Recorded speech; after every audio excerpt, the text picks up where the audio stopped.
Welcome, I'm Pastor Jamin Wentworth, the executive pastor here at Trevecca Community Church. We're so glad you're joining us to hear God's Word. Each week we'll be streaming our service from the sanctuary just for you. Come along as we grow together and explore what God has to say to us. The word of the Lord, Mark 9, 2 through 9. 6 days later, Jesus took with him Peter and James and John and led them up a high mountain part by themselves.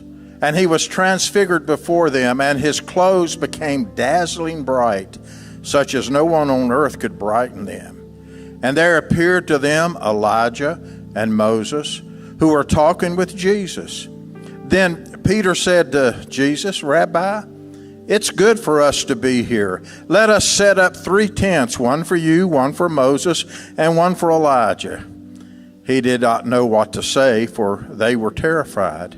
Then a cloud overshadowed them, and from the cloud there came a voice, "This is my Son, the beloved. Listen to him." Suddenly when they looked around, they saw no one with them anymore, but only Jesus. As they were coming down the mountain, he ordered them to tell no one about what they had seen until after the Son of Man had risen from the dead. This is the word of the Lord. Thanks be to God. Well, friends, today marks Transfiguration Sunday. It is where churches around the world are reading that passage that Reverend Spraker just mastered for us in our presence. It's where we celebrate that Jesus is the fulfillment of the law and the prophets, the presence of Elijah and Moses with him. It's where we speculate, maybe even explore a little bit about what that means, how Jesus is the fulfillment of the law and the prophets. And so we join with hundreds of thousands of other congregations around the world today in reading this.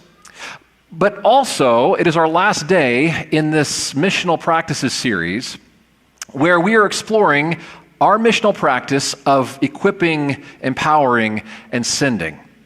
And so this morning, I cannot help but hear that passage through equipping, empowering, and sending. I've been thinking a lot about this passage and how Jesus is equipping, empowering, and sending his disciples.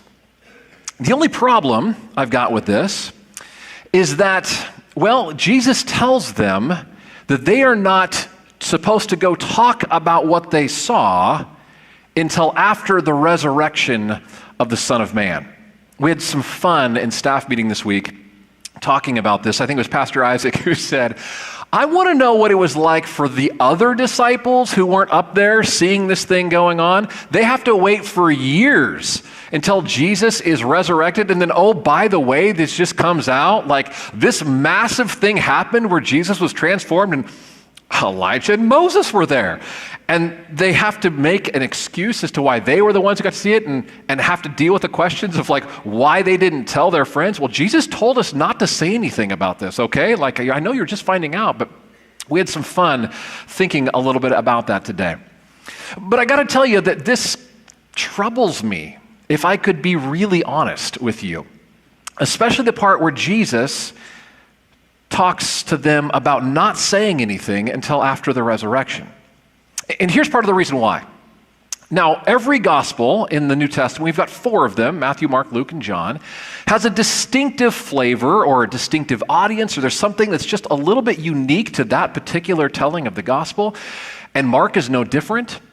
And so there's a lot of different markers that we could talk about when it comes to Mark's gospel that makes him just a little bit different.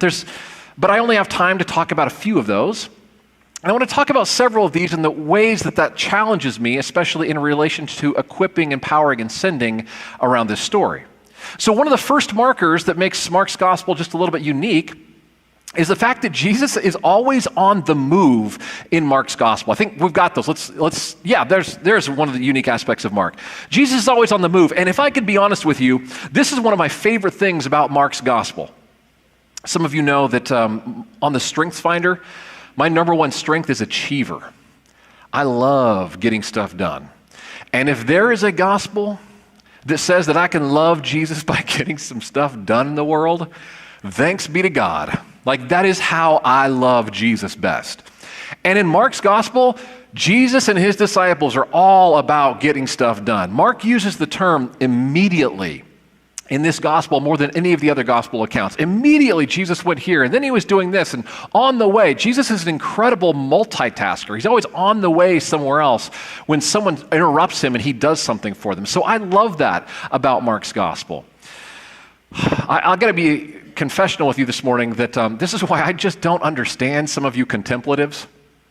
Some of you people who just love to like sit and rest in Jesus' presence. You all got a good dose of that last week in this pulpit. Pastor Kayla is like the master of contemplation.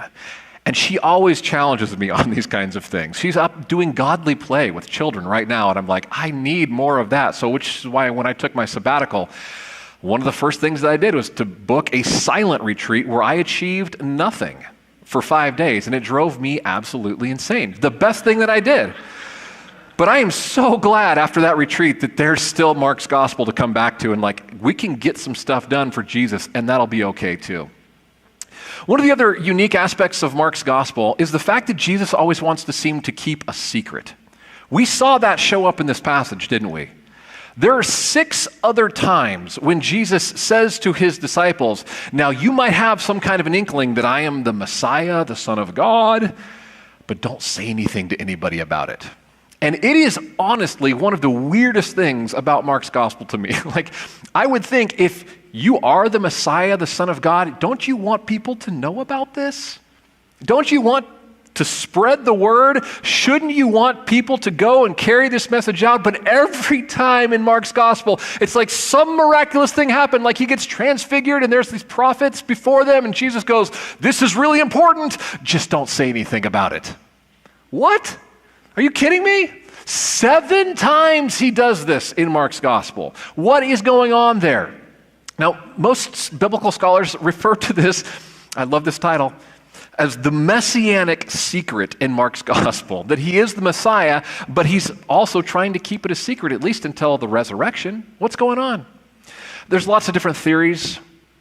I think the one that I resonate with the most is the theory that Jesus doesn't want anybody to understand an incomplete picture of what it means to be the Messiah.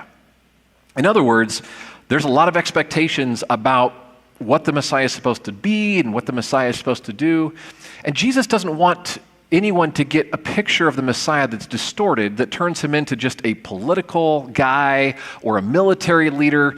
No, Messiahship in the way of Jesus is always going to include crucifixion. It's always going to include resurrection. There's no path to be the king without the cross for Jesus.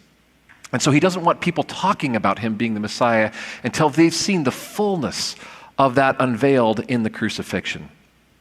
But then we come to this third aspect of Mark's gospel, one of the unique ways that Mark communicates the gospel. And this is where I think need to get a little bit confessional with you this morning.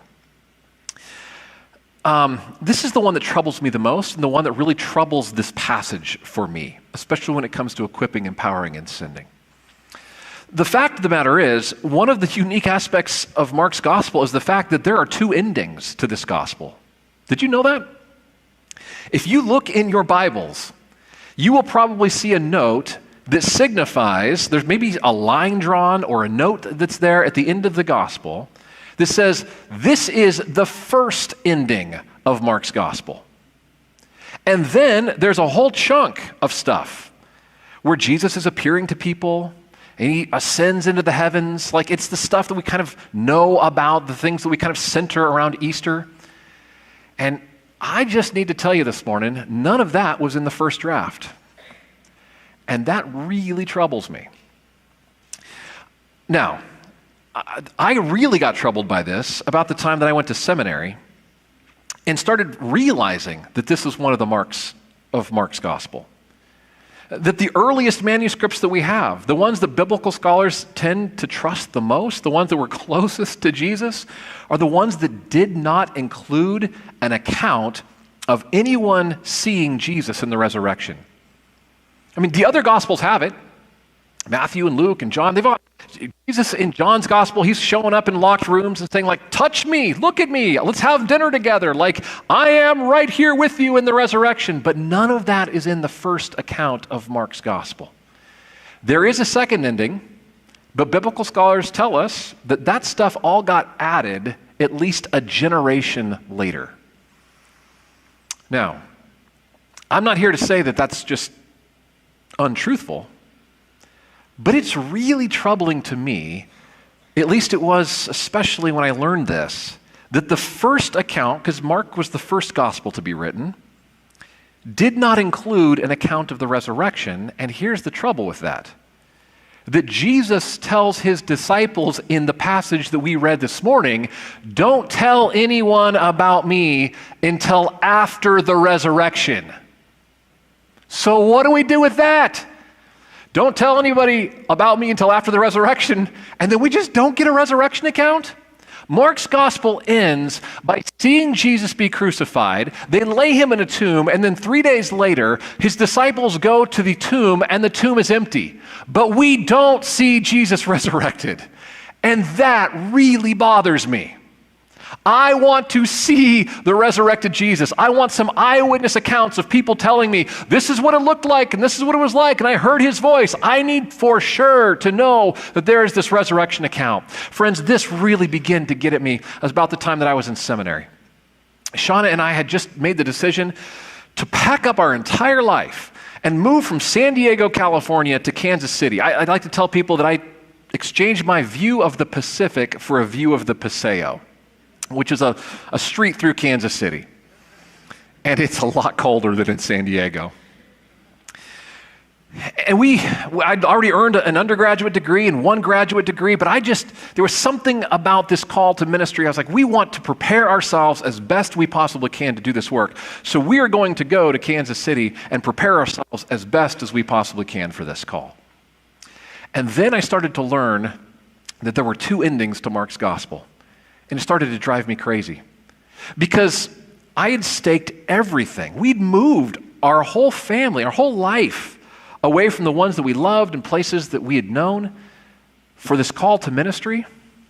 And the fact of the matter is, unless there is a resurrection from the dead, all of this is for nothing. Whew. I mean, I started to really agree with Paul. Unless Jesus is raised from the dead, we are fools to be pitied. And then I start learning that the first gospel doesn't actually have Jesus showing up in the resurrection. So let me confess even more. I started spinning on some of these questions, some what-if questions. What if these people just added that story on later?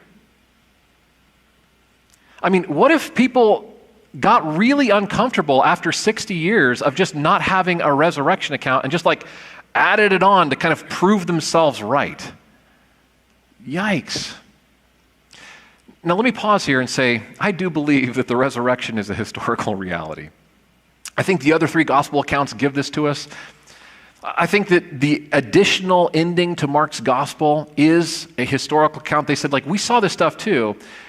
And over the years, I started talking to a friend of mine who did her doctoral dissertation on the second ending of Mark's gospel. And I started to say, like, what's the deal with this thing? Because it's been really bugging me.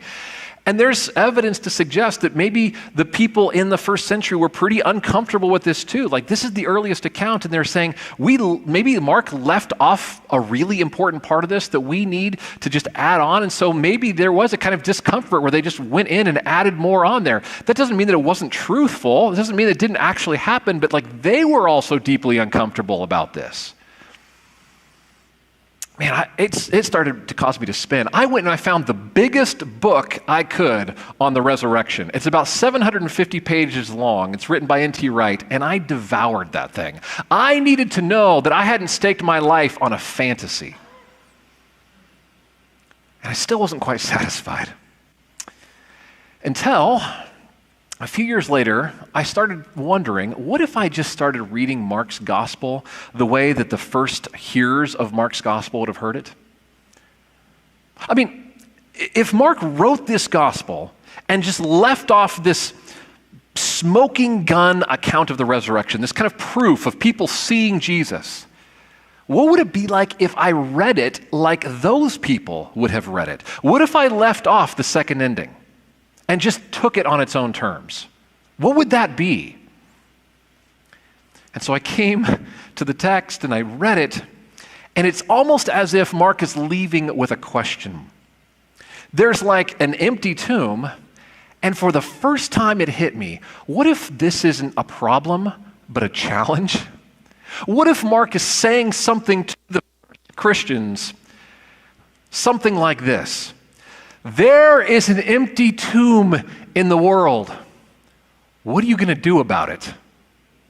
For the first time, I started realizing maybe this isn't a problem like I thought that it was. Maybe this is actually a challenge where Mark is looking at the first century church and saying, we saw him be crucified. We put him in the tomb, and then one day there was an empty tomb. What are you going to do about it? It's almost as if Mark is looking at the early church and saying, there's an empty tomb in the world. Are you ready to start living like it? This is a challenge that's being extended to the early church, and I started to think, this isn't as challenging as I thought that it was. This isn't as problematic as I thought it was. Now I am reading this gospel, and it's almost as if it is looking at me saying, are you ready to live in a world that has an empty tomb in it? Oh, I thought you'd be so much more excited about that than I was. I thought you'd be way more excited about that because maybe you just didn't live through the trouble that I lived with. Maybe it's going to be okay that there wasn't just that smoking gun account, that proof of the resurrection. Maybe the reality of an empty tomb in the world is looking at us and saying, all right, Christians, what are you going to do about this? That's where I think equipping, empowering, and sending really comes into play here. Because in many ways, this is a text, this is a gospel that's looking at the church and saying like, all right, you ready to be sent? There's an empty tomb over here. Death could not hold Jesus, and it's time for you to start living like it. What are you going to do? What are you going to do? And so the early church, the first century Christians, they started doing stuff. And it was really strange in their day, but they started having these practices. We might even call them missional practices. They would do interesting things like rescuing exposed babies. What do I mean by that? In the first century, especially in the Roman Empire, there was a fairly common practice in these days of taking babies that you didn't want and just getting rid of them. A lot of times, these are going to be baby girls. You didn't want a baby girl? That's okay. You would just go, and they would kind of euphemistically refer to this as exposing the babies. It basically means that they are taking these children and putting them on the trash heap for them to die. And the early church started looking at this practice, and that was just a common thing. I don't mean to be offensive. That's just what it was. And the church is going, I'm sorry, no. There is an empty tomb where death does not have the last word. We can't let this stand. We have to live in a different way. And so they developed this early reputation for saying, we're going to go find some babies and raise them as our own. Take them into our house, like they will become our children. They are the unwanted children, but we think that they are precious, and we can't stand for that. As a matter of fact, some other people would be on the hunt for some of these baby girls because they knew that if they could find some of these baby girls, they could exploit them later in life. We're talking about human trafficking kinds of things, and the early church goes, no, there's an empty tomb. We got to get there before they do. Whew. That's amazing. That is a challenge to say, how are you going to live this empty tomb life? We're going to go find some babies, and we're going to raise them as our own because no one else seemed to want them. And if they did, it was only to exploit them. That's not going to stand for us. They did other kinds of things like reform the way that families worked in the first century. Did you know that in the Roman society, there was a whole way that the world was supposed to be ordered, especially under Caesar, who was the top dog? We refer to this in history classes as the Pax Romana, that all of the world should be ordered under one guy, and his name was Caesar, and we are going to pay homage to him. And every household in the Roman Empire around the world was supposed to be ordered like this, that you've got the man, the husband, and every house is like a little tiny empire. And as long as every man is kind of submitted to Caesar, then you've got every household that is in the system, so to speak. And then every woman was supposed to be well down under this man, okay? And it's almost as if these wives weren't even equal partners to these husbands. They were supposed to be, well, almost like possessions. There was no mutuality there. You didn't even have to love them. As a matter of fact, part of what this system did is it allowed men to kind of go out and be fairly promiscuous. Women were expected to stay there and care for the children, and the children were fairly distant from the husband. Do you see how that works? From their father. Like they're kind of two systems removed, two levels removed. And so a lot of times fathers just kind of had this expectation that they could do a lot of different things with their kids. The kids almost become possessions. We don't really see them as beings in the image of God in the way that we would talk about it today. And so they would use them to advance their career purposes, also oftentimes through deep means of exploitation. And the early Christians started looking around saying, that's not the way that we live in a world that has an empty tomb in it. So you begin to see in Paul's letters, he's reforming the household codes of the first century. He's saying, actually, in a world with an empty tomb, husbands and wives love each other. Oh, which was actually kind of radical for the day. Actually, fathers, you're not supposed to be exploiting your kids. You're not supposed to be frustrating them. You're supposed to be loving and close to them and nurturing them. This whole system is not the way that we live in a world with an empty tomb. That is a full tomb world. We live in a world of the empty tomb, so we can't live like that anymore. They made job changes. Did you know that the earliest Christians couldn't have certain jobs if they were going to baptize you? It's true. You couldn't be a Roman soldier and be baptized in the church. You had to quit the army to be able to be baptized in the church. Why? Because if you were still serving that whole pyramid scheme, that whole like power structure, that's not the way that we live in a world with an empty tomb. I mean, friends, I think how do I say this? I think the church still is struggling with this today. We are still kind of deeply Roman in terms of our power structures. I think this is the way that we tend to operate. Today, I want you to know that if you go out there, members 15 and older, if you go out there and you vote for board members, this is part of our resistance and living into an empty tomb world. Why? Because around the church, at our best, we say we share power around here. It isn't just one top dog who then everybody kind of gets in line behind. We think there's a wisdom in this, that there's a kind of check and balance in all of this. And so we choose wise leaders in our congregation who provide that for us. This is part of how we live in an empty tomb world. We don't just do the Roman thing anymore. That's why I think the church, kind of broadly and culturally, has gotten itself into a lot of trouble recently, is when we have stayed in old systems and patterns, especially around Roman power structures, not really living fully into an empty tomb world. The church began to align its sexual practices to new creation. I mentioned earlier that the men were just kind of expected to kind of like do whatever you want, be a little promiscuous if you want to, and the women, no. And the early church said, no, this isn't the way they were going to be.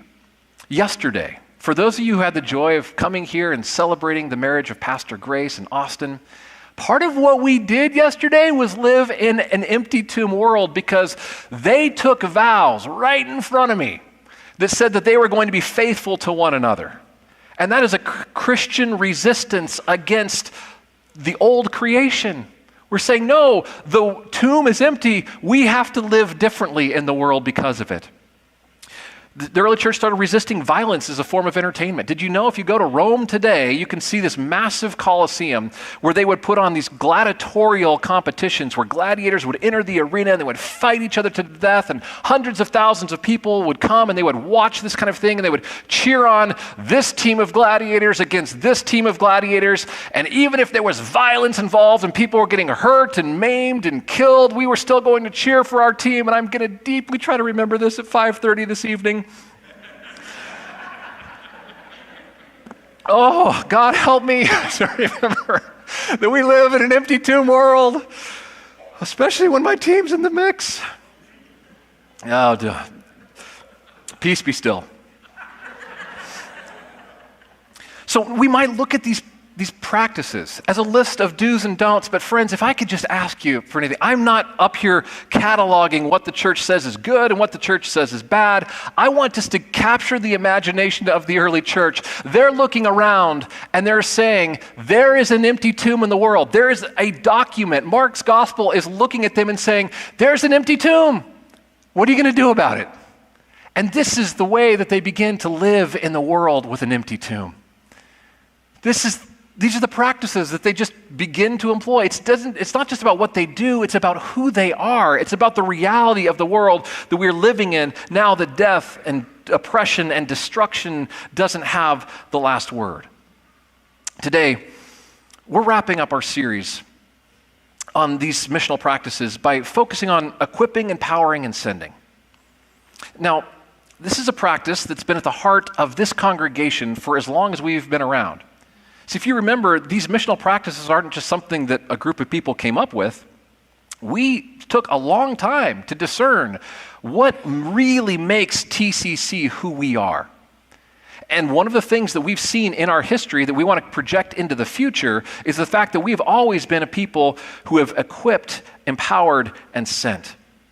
It's part of what makes us who we are, but it's also a practice that's deeply rooted in the good news that Jesus has been resurrected from the dead, that there's an empty tomb in the world. In other words, we're a people who are captivated by the reality that the world now has an empty tomb, and we've got the joyful work of trying to figure out how to live in that kind of a reality.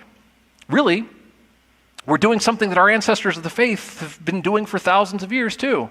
They're being empowered and equipped to be sent into a world with an empty tomb. And this is why I've actually come to love the first ending of Mark's gospel. That little section of scripture that used to just drive me crazy, that really was kind of causing a bit of a faith crisis for me, has now become a good companion as it looks at me and says, okay, ready, go. It's time. There's an empty tomb. What are you going to do about it? So one of the things that I love about TCC's history is that historically, we have not been a people who have just thought about the gospel and then not lived like it. Now, we are on a university campus. We were planted on a university campus. We are in a thinking community, and that is not a bad thing. I tend to, as a theology professor, do a lot of thinking about God these days. But I need to remind us today that our relationship to the gospel is not just about holding some ideas in mind about Jesus and then having those ideas and calling that belief. That's not it. And the reason that's not it is because this isn't the way that Jesus worked with his disciples. I asked some students this week, I said, which of the Gospels was it? Like, help me out here. Oh, where Jesus, he comes to Peter and he's got that scroll. Remember the scroll? And he unravels the scroll and he goes, the scroll has like all of these like concepts and ideas like, I am the Son of God. I am of one nature with the Father. The Spirit proceeds through me, all these kinds of things. And he came to the disciples and said, do you agree with this? Do you agree with this? Do you agree with this? And they all said, yeah, we agree with that. That's all checked out. And he says, okay, great. So he rolls it up and then he says, like, enjoy your salvation, and he walks away. Which of the Gospels was that? And several religion majors sat there and like looked at me, racking their brains until finally, Jay, I think it was you, who said, that's not in the Bible. I was like, exactly right. That's not anywhere in there. Why? Because Jesus isn't operating like that. It isn't just about agreeing with a bunch of ideas. He's saying to the disciples, come and follow me. And you're going to learn some stuff along the way. Learning is always a part of this. Okay? There's always going to be a part of this. But notice that Jesus is teaching the disciples as they are getting involved in the world around them. Now, let me be clear. I think this has been a challenge for the ways that a lot of churches in the United States have operated over the last 50 years or so. There's an impulse, I think, in American Christianity these days that makes belief equal to agreeing with some ideas about Jesus. But that wasn't enough for the early church, and it's not enough for us. Friends, that's why also over the past couple of years, I've become so passionate, and why we have tried to begin to put into the DNA of our congregation something called Communities on Mission. At its heart, Communities on Mission is a primary way for us to live in an empty tomb world. For us, Communities on Mission isn't just another program. It's a way for us to get together and figure out how to live in a world that could not contain Jesus in death. It goes to the core of what it means for us to be equipped, empowered, and sent. Now, For those who are unfamiliar with Communities on Mission, how to describe them? It's basically a small group with a purpose. Half the time you're getting together to study Scripture, a book study, a Bible study. The other half of the time you're getting involved in the world. Why? Because we think that's how Jesus did discipleship. We think that it's both of these things together. It is both of these things have to come together in order for this to truly be discipleship. Jesus, when he called disciples, didn't just tell them that discipleship was about learning a bunch of factoids. That's part of it, but it wasn't all of it. And I'm afraid that there's a temptation today in the church to make discipleship primarily about the information we learn about God. And Jesus shows us that discipleship is about how they learn as they get involved in the world. It's both. Discipleship is following Jesus as he moves into the world and learning as we go. That's why Communities on Mission is about both. It's about learning and participating. It's about following Jesus into a world where Jesus is already at work. It's about joining Jesus where he is transforming the world through an empty tomb. It's about being whole disciples who are being empowered, equipped, and sent. It's not just what we do. This goes to who we are as Christians. So here's the deal. Friends, if you are maybe ready to start exploring how we best live in an empty tomb world, maybe it's time for you to start a community on mission. I'm going to make this really easy for you. At the Connection Center right outside these doors, Megan is going to be standing back there after the service, and she's ready to take your name and your contact information so that we can follow up with you to help you start a community on mission. You are not alone in this. You are not just on your own to find this thing. We want to tap into where you see an empty tomb world being lived out and help you gather a group of people to be able to do that. We are going to, here it is, equip and empower to send you. Isn't that great? I was hoping someone would be excited about that. The tomb is empty. How is this not exciting to us? I want you to know that we have coaches and we have trainings that will be scheduled. You will not be on your own to figure this thing out. But here's the deal. This is what we do as the people of God. This isn't just some program. I need to let you know, TCC 101 people, there was a class this morning where you met and you learned a little something about who we are as Trevecca Community Church, maybe discerning whether or not you're going to join this particular congregation. I need to let you know right now, we are not people who just think about the gospel and then leave the rest to other folks. We are the people who get involved in the world because there's an empty tomb in it.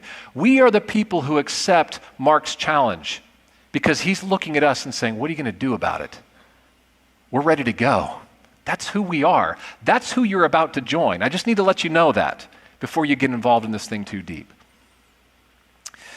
Now, friends, we also, I couldn't let our Sunday on equipping, empowering, and sending go by without also just talking for just a moment about the joy that we have. You've already witnessed just a piece of it this morning, of helping to equip and empower and send people for ordained ministry. Did you know that we have right now 11 people at Trevecca Community Church who are preparing for ordination in various stages? That's thrilling. That's thrilling work that we get to do. That's always been a part of who we are, and I hope it will always be a part of who we are moving into the future. And so today, at the end of the sermon, what I'm going to do is, as we move to prayer, in just a moment, I'm going to ask that those people, if you are represented in this sanctuary right now, if you are local licensed or district licensed, that you would find your way to one of these altars, and for the rest of us to come and to surround these folks and pray for them. Several of them are going to be ordained not too long out at Camp Garner Creek, and we're going to celebrate that. The rest are still on the path. I want to be sure that we as a congregation are celebrating this and praying for these people as they are moving toward ordination.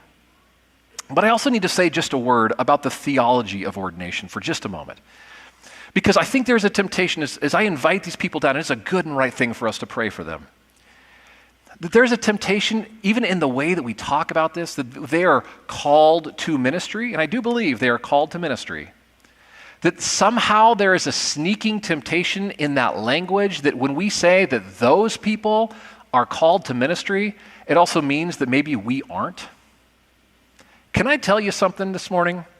That as we pray for these people who are moving toward ordination, ordination is a very specific call to, here it is, equip and empower the church, the saints, to be sent.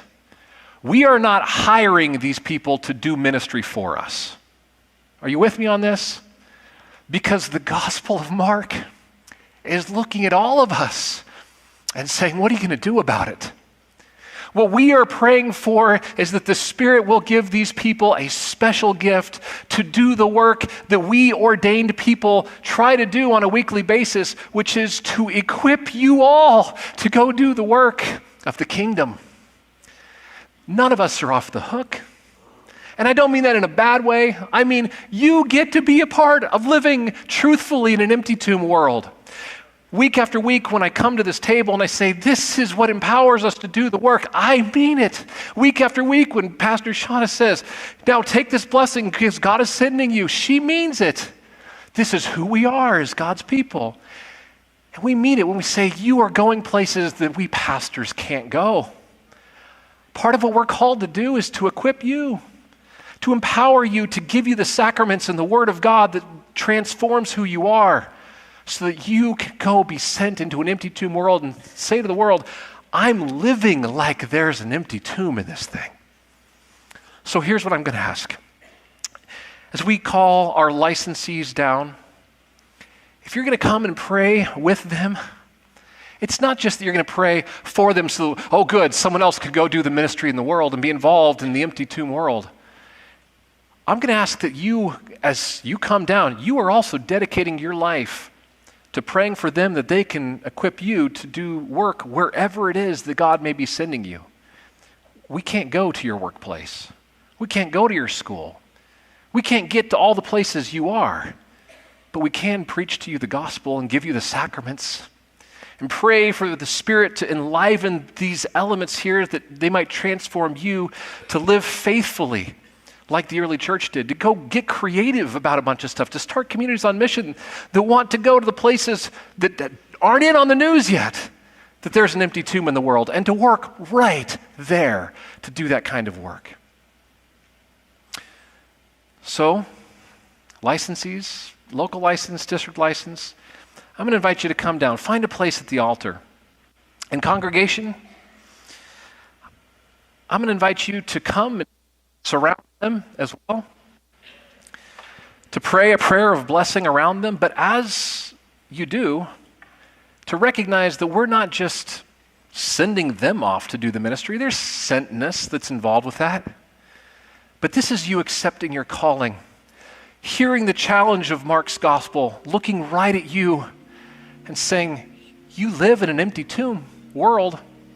You know there's an empty tomb, right? You know that death didn't get the last word, right? You know that oppression didn't get the last word, right? What are you going to do about it?